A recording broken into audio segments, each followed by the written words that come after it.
Welcome back to GameSpot's coverage of E3 2014. Danny O'Dwyer here back on the Samsung stage. Delighted to be joined with the guys from Dynamite. Dave.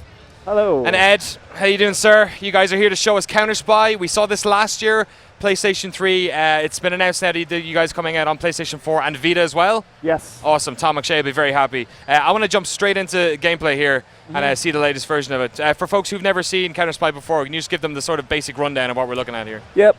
So Counterspy is the debut game from our studio, Dynamite. It's a side-scrolling action game set during the Cold War.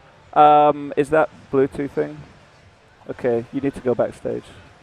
We're having some controller issues. Oh, really? Spazzing out a bit? All right, we can come back to that. We'll get our guys up here. Controller issues on the GameSpot stage seem to be a bit of a theme for you guys. Yeah, well, last year there was some weird Bluetooth, so we thought it was going to work this time. Yeah. But I guess it's just part of our tradition. Yeah. We'll see how it goes next year. Fair enough. But yeah, anyway, what's the pitch for this bad boy? Yeah, so side-scrolling action game set during the Cold War. It's action stealth. The levels are procedurally built. Okay. And basically, you're an agent for an agency called Counter. That's a rogue spy agency. And in our world, you are going up against sort of both superpowers that are involved in this kind of twisted space race. Okay. Except they don't want to put a man on the moon. They want to destroy it with nuclear weapons. Right. That seems like a bad idea. Enter you as an agent. And so you'll be going into sort of military sites, top secret areas for both superpowers, stealing launch plans along the way, trying to kind of get to the final location, sabotage the rockets, prevent the moon-destroying planet ending. So it's an alternative Cold War. Yes, it's very much. I mean, if you kind of look at the game, you can get a sense. It's kind of the inspirations. It's sort of a mix of like The Incredibles with a dash of James Bond, sort of all set in a strange Lovian universe.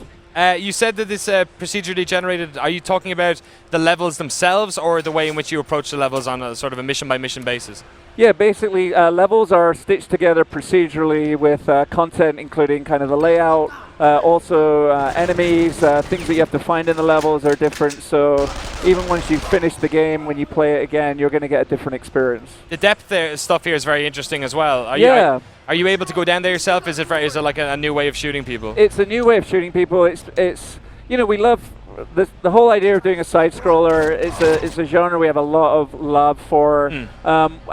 We've built the game in total 3D, so we wanted to think of some interesting ways to take advantage of that. So the here, for instance, as well, right, with the cover stuff. So you can use that strategically to sort of pop behind cover, hide out, take out guys with sneaky headshots. And then also there's areas where there's sort of more epic gun battles that might break out. Yeah. And so again, you've got kind of more of a free aim control. Yeah. I want to remind the folks at home, if you have any questions at all for David, tweet me at Danny O'Dwyer and I'll make sure I get them over ASAP. I want to talk to you a little bit about the platforms as well. You guys were coming out on PlayStation 3. Originally, was it always the intention to get next gen as well, or was this something that sort of came in the past couple of months? So originally, when we were here last year, it was PlayStation 3 and Vita. Okay. And we had mobile versions as well, so there's going to be a mobile portion that launches. Obviously, since then, the PlayStation 4 came out, and we had the opportunity to bring the game to PlayStation 4. And it looks beautiful on PlayStation 4. It's running at 1080p. Yeah. It's got silky smooth. We're chasing after that elusive 60 frame rate, 60 frames per second. So it's also a cross-buy game. Oh, wonderful. So whatever platform you buy it on, if you buy it on your Vita and you're not quite ready, you buy your PlayStation 4, you'll be able to play it on PlayStation 4 as well. What's the impetus for you as a developer to get involved in cross-buy? Because it seems like a really good deal for gamers, but is it a good deal for you guys as well? Does it get more eyes on your game? Yeah, I mean, we want as many people to play our game as possible and be able to play it. And, I have multiple different consoles. I have a Vita, I have a PlayStation 4, but so for me, I get it, right? It's like I want to be able to play the game on my nice big TV at home, but when I'm on the road, I want to be able to play it on Vita. And the nice thing with Counterspy is we got functionality in the game that is shared across your platform. So if you're unlocking blueprints or formulas that give you extra weapons, you can unlock them on PlayStation. You'll have access to them on your Vita as well. I've got a bunch of questions coming in. Realms Beyond's asking, do the environments for each of the levels have a lot of variety? So obviously the levels themselves are changing, but in terms of the elements within those levels, are they changing as well? Yes. So inside the levels, as I was saying earlier, you'll come into a level, enemy patrols, types of enemies, like they will all change. The things that you're looking for launch plans, health, intelligence, like everything is sort of placed differently. So you're not going to come into a room and go, oh, I know where the thing is, I'll just go there. So we're trying to keep up that element of discovery as you keep playing the game. When you see a lot of these games, not to be wholly reductive, but at first glance sometimes it seems like a known quantity. What do you think it is about Counterspy that sort of sets it out in terms of its competitors in that genre? Well, from a gameplay point of view, like we feel like the cover combat where the switch between 2D and 3D is pretty interesting. I feel like the game, hopefully people will agree, the game has a lot of heart. Like we've really gone for sort of a game that has a voice, a tone to it. It's a playful world. You know, the sort of theme that we're hitting on, it's something that's familiar, but you know, we've got our twist, like the Cold War, superpowers. Yeah, they're trying to blow up the world, right? Which is what you kind of expect, like your James Bond villain to do. Yeah. But in our version of the Cold War, it's the superpowers that are trying to do that. Is it America and the USSR, or are they are imperialists and socialists. Okay, fair enough. Yeah, you don't want to get too politicized, I guess. We have some interesting features too. Like there's a rival spy mode where if you've got other friends playing, you can be competing for high scores, and the game will give you a player score to beat. If you beat his score, that will unlock a downed agent, and then in the next level, if you look through the level and you can find his downed agent, you can get swag. Oh, cool. So there's little things like that to encourage a little bit of sort of competition between friends. Excellent. But you guys aren't doing any like straight-edged multiplayer version Not or anything with like this that? game, no. Okay, fair enough. Yeah. Exactly. Keep your scope nice and Small tight. team. Yeah. There's only 12 of you guys, right? That's right. Based just up the road in San Francisco? We're based in San Francisco, yeah. Oh, yeah. How did a bunch of Brits get to make games in San Francisco? Says the Irish guy who talks about games in San Francisco. Well, you know, I mean, I guess the Bay Area was always sort of a bit of a magnet for game developers. Yeah. A lot of us have just sort of found our way over there for the years. The team is composed of a lot of people who came out of LucasArts and Pixar as well. So we're kind of bringing a little bit of the philosophy of both of those kind of cultures. Excellent. That's very similar to, we just had Sean Murray on stage from Hello Games, and they're ex-Kuju and Criterion guys from Guildford. So you guys seem to be in a very sort of similar situation. Keelan's asking, what's the difficulty level of Counterspy? Is this something you can breeze through pretty easily? Is it going to challenge you level by level? I hope it's going to challenge players. So there's a difficulty curve where the game progressively gets harder the further in you go. And one of the key things that you need to manage as a player is the DEFCON level. So each side has an alert DEFCON that goes from 5 to 1 based on sort of your activity. So the less stealthy player is going to notice that DEFCON starts climbing. Here you can see it's at 4, which is fairly comfortable.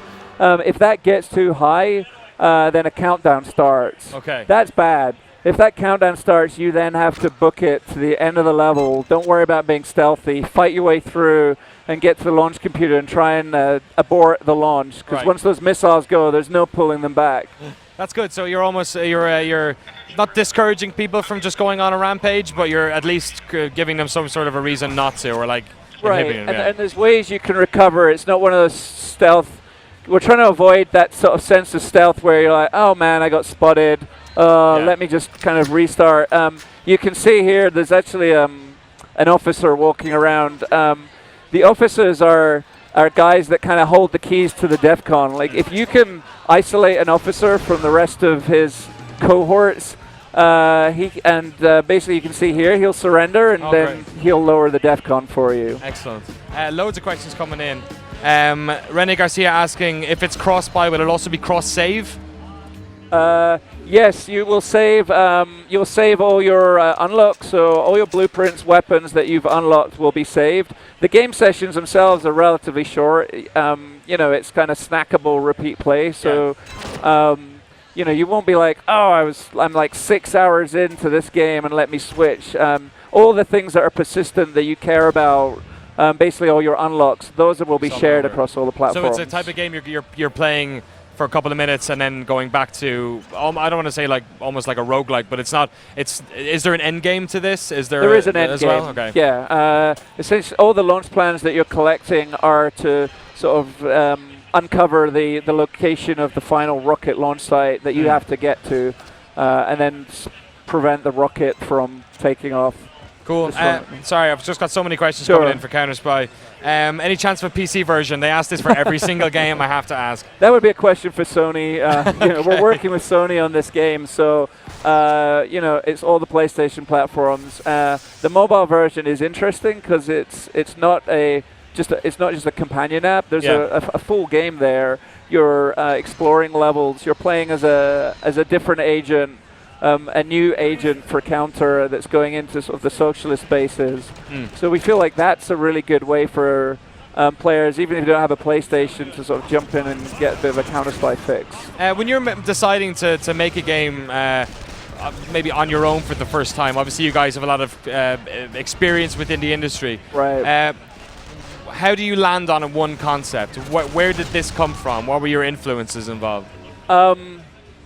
Well, this particular concept was just, many of us on the team, myself particularly, and Mark, who's our art director, just massive fans of that kind of 50s era cool spy mythology. It's not just Bond, it's like, esoteric movies like Danger Diabolique, things like that. And there's so much style in that era that kind of fit the personality of the type of games that we care about, that we feel like we want to make. Like games that have a really strong visual style, have a sense of humor and a sort of playfulness to them, and have a little bit of something to say, maybe poking fun at the sort of the powers that be, but again, not in a super serious, dark way.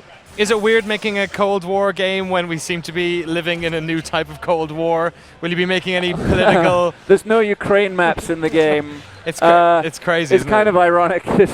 Yeah. I'm guessing that crept up on you, all this. It feels like there are themes that were prevalent in the Cold War that are always kind of around.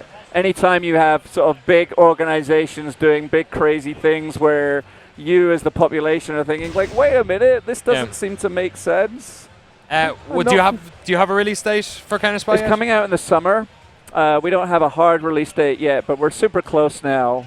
The game that you see today, it's playable on the show floor. Excellent. Over in the Sony booth? That's right. Cool. Yeah, we're super happy with it. And will it be coming day and day for PS3, PS4, and Vita, or are you going to bounce those around? Day and day. Day and days? Yeah. All right, what are you going to do once it's out? How long have you been working on this bad boy? Oh my God. I left LucasArts in 2010. Cool. It's crazy. But it was a long period of it was just two of us, in a little room doing our little crazy grey box prototyping. Then we got Mark, and Mark came from Pixar, and he brought all the kind of beautiful, amazing art, and that kind of gave it a shot in the arm. We partnered with Sony towards the end of 2010. Okay. Wait, no, not 2010. What am I saying? 2014 this year. It is. So it would have been the end of 2012. Okay. And that's when the team started to grow to 12 people. And so it feels like that's when the development really started in earnest. Making games turns out is hard, and you can be as experienced as you want. You still are discovering new things. You're still making mistakes.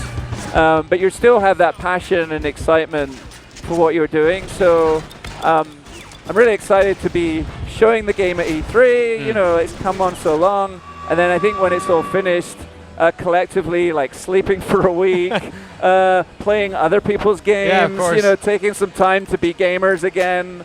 I'm kind of jealous and excited for games like No Man's Sky. There's a lot of awesome games at E3 this year that I'm excited to play. Yeah, to that end, you've obviously been working in the games industry for a long time, David. Were you watching the press events yesterday? Were you taking it in? you're probably going to be spending a lot of E3 talking to people like me about Sure. your game. But what has piqued your interest so far? Well, John, who I set up Dynamite with, we'd worked in a AAA for a number of years. But I think what got us really excited back when we set up Dynamite was seeing all the kind of all the independent games that were coming out. And it was just such a real shot in the arm for us as sort of jaded old gamer dudes who remember, like I can make a game for the Amiga with 3 people. And did you make any games for the Amiga? I with worked 3 on people? some games for the Amiga. Did you? What did you work on? Yeah, like Bitmap Brothers stuff. Oh, you're kidding me. So this is really aging me now. I think the first game I worked on was as a tester was Sensible Soccer. And it was like, oh, I can get paid to play this game that I played all through college. Which version of Sensi? Sure, SWAS, Sensible World of Soccer. Yeah. Oh my god. Yeah, those guys were super awesome. Yeah. And and that was like a very early taste of like that sort of passion and also like personalities making games, which I feel like that's what's so exciting to me now. You see games like No Man's Sky, a game like Entwined, which was another game from the same group that we're working with. You're just seeing a lot of like really interesting, beautiful, colorful games. The new Zelda game looks beautiful. Awesome. David, thank you so much for coming on and talking. Thank you. It's an absolute pleasure. David Nottingham. All right. For the folks at home, one last time, when is Counterspy out? It's out in the summer. PlayStation 3, PlayStation Vita, PlayStation 4, and mobile. Cross-purchase, so buy it on one, get it on all. Awesome. David from Dynamite, thank you so much for coming on the stage today. Really appreciate it.